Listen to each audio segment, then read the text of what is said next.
Hey everyone, happy Wellness Wednesday. Molly here with another post for The Alchemist, but coming from home.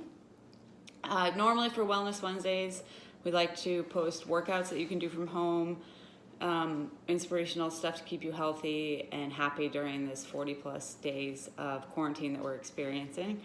But this morning I wanted to do the same thing, but to be completely honest, I was feeling unmotivated and not particularly inspired. So I was like, let's do something with that, because I think that the other part of wellness is embracing and admitting and understanding that it's okay to not feel motivated, inspired every day during this unprecedented time. So it's okay to not feel that way. So what I did get inspired to share was an email I got the other day, and it's pretty funny and poignant. I found it to be. And I wanted to share it, and it's just about simply surviving and arriving at this time. So it's a few minutes long. It's worth a listen. I'm going to go ahead and read it. It's about a husband, wife, and a young child that had a really hellish travel ordeal. Flights canceled, delays, with a small child that had a really bad ear infection. And so you can imagine the flight was pretty horrible. And I'm going to jump right in from his perspective, telling the story the day after he got back and went into work. So the next morning, I shared my hellish tale with my coworker, whose older children had taught her parenting strategies I hadn't yet learned. I also apologized for not working on the project I was supposed to review over the weekend.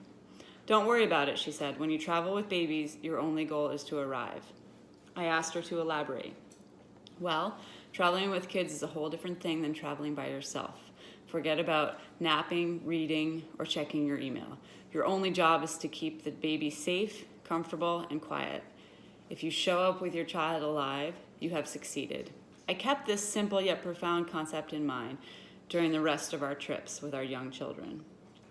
Last week, I read an article encouraging people to use the coronavirus quarantine to achieve something extraordinary with their lives, and her advice came screaming back to me.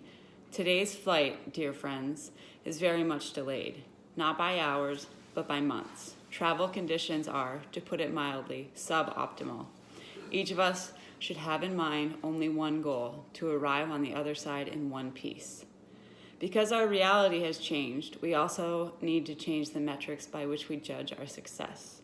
If satisfaction equals experience minus expectations, and much of the experience is out of our control, now is the time to make sure our expectations are realistic and achievable. Expect those delays, expect crying babies, expect to sit on the tarmac of human biology for most of the summer. The flight crew will run out of peanuts, headphones, Sprite Zero. We know the toilets will overflow and that toilet paper will disappear.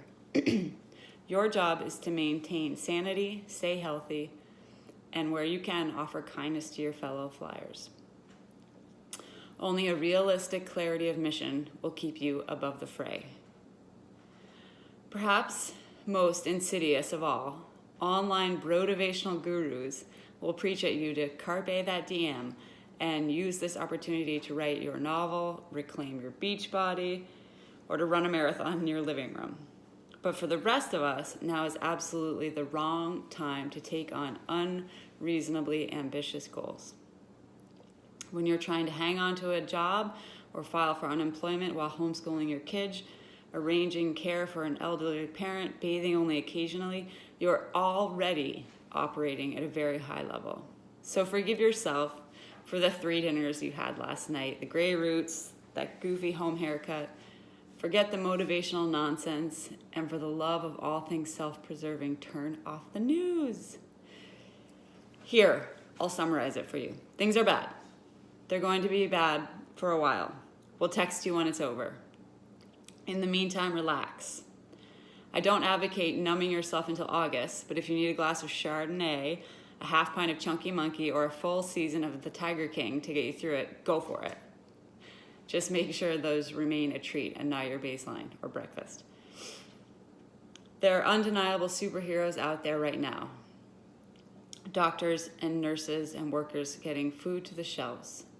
For most of us, however, our role is to stay home, care for ourselves and those around us. We can do our best within controllable elements of the experience. Sleep, meditate, stretch, take a walk. Secure your own mask before securing the mask of your child, literally. Please don't beat yourself up about using the quarantine to live your best life or start a real estate business in your pajamas. When the plane finally lands, no one around you is going to remember if you finished that book proposal.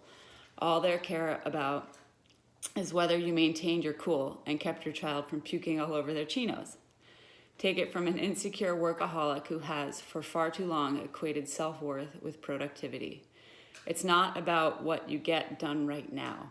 This journey is going to be arduous. Anything you accomplish beyond making it through in one piece is gravy. You know what would be exceptional? Surviving and arriving.